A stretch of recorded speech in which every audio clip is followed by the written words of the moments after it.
Alright, let's unbox the brand new Huawei Mate 80 Pro Max Wind Edition and check out what makes this cooling-focused version special. The unit is completely sealed, so we're starting fresh. A quick shout out to my tech partner from China for sharing this video. A big thank you for making this possible. Hey everyone, it's Mickey from techmaiky. If you love staying updated with the latest gadgets, make sure to subscribe and hit the notification bell so you never miss out on our exciting tech content. Right away, you'll notice the classic Mate series presentation, black and gold packaging with a tamper-proof seal. The box itself has a subtle slanted texture, along with a small logo sitting neatly at the bottom. One of the big highlights this year is the Lingnuo screen, designed to deliver excellent brightness, especially outdoors. Now, unlike the regular Mate models, this version comes with an active cooling system for heat management. Let's open the box and take a look at what's inside. The first thing that stands out is the cooling plate, definitely the star of the show here. All the standard accessories are included as well. The charger is surprisingly compact, but it packs serious power with a 100-watt output rated at 20 volts 5 amps. The included cable supports up to 6 amps, so you're fully equipped for fast charging.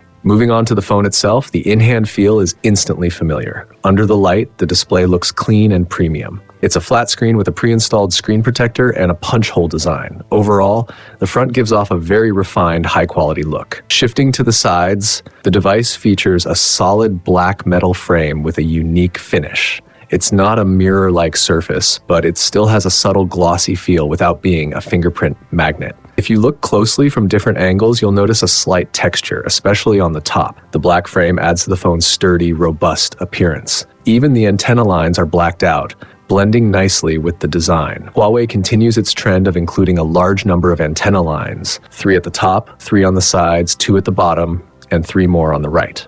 Now let's flip it over to the back. The Mate 80 series keeps its signature family design with 2 large circular rings. The top ring houses the camera module, while the lower ring creates a dynamic visual effect under lighting, especially in the center area.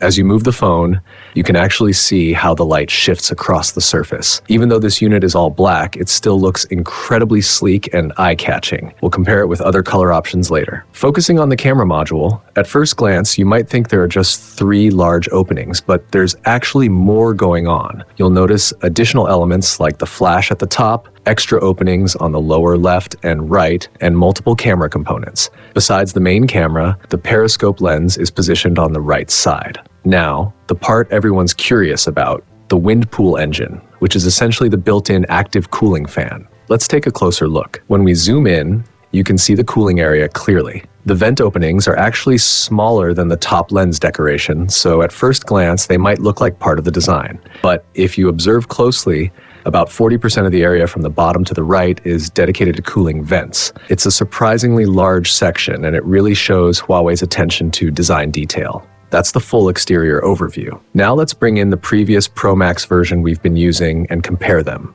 Visually, they look very similar overall. However, the camera layout is noticeably different. On one side, you get 4 large lens modules, while the Wind Edition has 3. Aside from that, things like button placement, antenna lines, and frame openings remain mostly unchanged. The side openings are identical too. The color schemes differ slightly. I personally prefer the one on the left, but both have their own appeal. After checking out the hardware, let's quickly explore the software. This device runs the latest HarmonyOS 6.0. With a light background, you can really appreciate the screen-to-body ratio. This is the black bezel version, so pay attention to the inner and outer rounded corners. As expected from a flagship, the overall design looks polished, including the recognizable triple punch hole setup at the top. So how does this compare to the light gold version? It's pretty straightforward. They belong to the same series, but the color changes the overall feel. The black version looks more rugged and bold, while the gold version feels lighter and more elegant. We've already seen HarmonyOS on similar devices, so let's focus on what's new here, the cooling system. The fan controls aren't in the main interface, so you'll need to dig into the settings. Inside the system menu, you'll find the cooling module. By default, it's set to Smart Mode, which automatically adjusts cooling based on temperature, balancing performance, battery life, and heat. If you switch to extreme mode, the cooling system runs at full power. Under heavy heat conditions, the fan kicks in aggressively to cool the device. We even placed a microphone near the vent to capture the sound. Indoors, it's not too loud, but you can definitely hear it working. You can also feel the airflow, it's quite strong, and you can clearly see the fan pushing air outward. Interestingly, if the phone isn't actually hot, the fan will stop automatically to save power. In some cases, you can even see airflow pushing out tiny droplets of moisture. So that's a quick look at the Huawei Mate 80 Pro Max Wind Edition. It's clearly a niche device, mainly because of its built-in cooling system, which sets it apart from the standard Mate 80 lineup. In my opinion, this phone is especially useful for content creators or anyone who does a lot of outdoor live streaming. This generation's display gets extremely bright, which is great for visibility outside, but it also means the phone heats up faster. Previously, we had to rely on external cooling fans during outdoor shoots to maintain performance. Now, with a built-in cooling system, there's no need to carry extra gear, which makes things much more convenient. On top of that, the Kirin chip inside continues to improve compatibility with more games. For long gaming sessions or heavy workloads, you won't need external cooling solutions anymore. Overall, if you're someone who pushes your phone hard, whether it's gaming, streaming, or extended video recording, this Wind Edition is definitely worth considering. Compared to other Pro Max versions, the main differences come down to the cooling system and camera setup. If your priority is long-form video and imaging, the standard imaging Flagship might be a better fit. But if performance and thermal control matter most, this version is the one to go for. And of course, we'll be bringing you more detailed testing very soon. This is Huawei's Mate 80 series, and if you're looking for something from a well-known brand without spending too much, then the Huawei Enjoy 90 Pro Max might be exactly what you need. So let's go ahead and unbox it together. Opening up the youthful-looking packaging, you'll find the phone itself along with the usual accessories. Inside, there's a charger with a USB-A port that supports up to 40 watts output at 10 volts to 4 amps. The device comes with a standard flat display already fitted with a centered cutout screen protector. The corners are nicely rounded, which makes it quite comfortable to hold in the hand. Taking a look at the frame, it's not made of metal, and the body has this copper-toned finish. On the side, you'll find the power button along with the function keys. Up top, there are openings that help with sound output, while at the bottom, the microphone holes are placed on the same side, so you'll want to be careful when plugging things in. Now, flipping over to the back, Huawei continues its familiar square within a circle camera design, but this time with more intricate detailing. If you zoom in, you'll notice star-like patterns that reflect light nicely and give it a bit of character. The lens ring stands out with a bright border and a radiating texture, and there's even a red accent around it, which makes the whole camera area look quite distinctive. Some of you might be wondering why this model carries the Pro Max name, even though it's positioned more affordably. Once you turn on the screen, it starts to make more sense. Let's switch to a clean white background so you can see it clearly. Looking at the display, the rounded corners and bezel thickness are actually quite well balanced. Honestly, if you didn't know which series this belonged to, it would be hard to guess its price just by looking at the screen.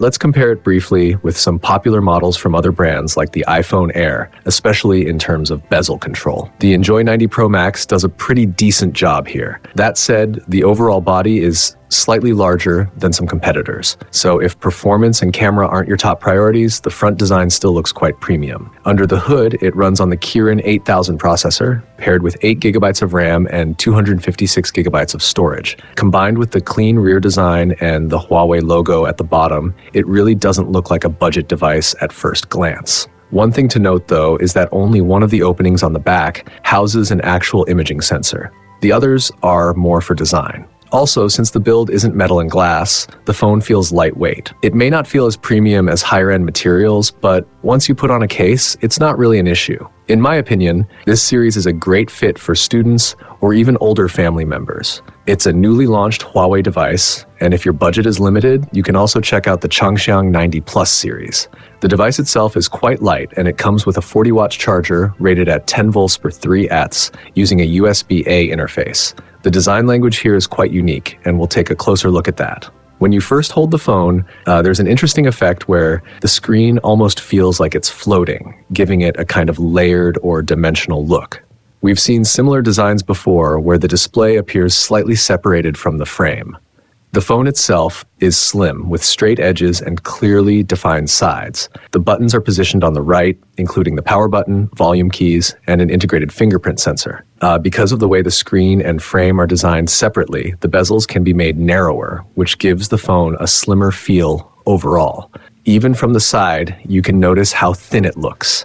This kind of design is more commonly seen in entry-level models. Looking again at the back, this design stands out compared to recent Huawei releases. There are 4 openings, although only one functions as the main camera, while the others are more decorative. The back panel features a 3-dimensional cedar-like texture, which looks quite striking. At the same time, these choices help keep the cost under control. Since there's only one main lens, there's very little camera bump, making the phone feel even thinner in hand. If we compare the overall size with a popular device like the iPhone Air, you'll notice that this phone is actually taller and slightly wider. Now let's move on to the display. Starting with a light background, you'll see that the bezels are on the wider side. However, once you put on a case, they don't feel as prominent. The bottom chin is also quite noticeable, so I'd personally recommend using a darker wallpaper for a better visual experience. Taking out the SIM tray, you get a standard dual SIM setup, along with 8GB RAM and 256GB storage, powered by the Kirin 8000 chip, clearly positioning it as an entry-level device.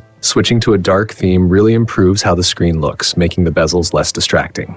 Overall, I think this phone is well suited for students or elderly users. If you're considering a very cheap, unknown brand, this Enjoy series is a much better option from a trusted company. For everyday tasks like watching videos, chatting, or using apps like WeChat, it performs more than well enough. That's the Enjoy 90 Plus. Now, if you're someone who enjoys running or outdoor activities, there's also something for you. This is the newly launched Huawei Watch GT Runner 2, priced at 25.88 yuan, which is roughly 310 pounds in the UK. The watch feels incredibly lightweight, yet it still has a strong metallic finish that doesn't feel cheap at all. Looking closer, the 4 metal edges have a unique texture that feels great to the touch.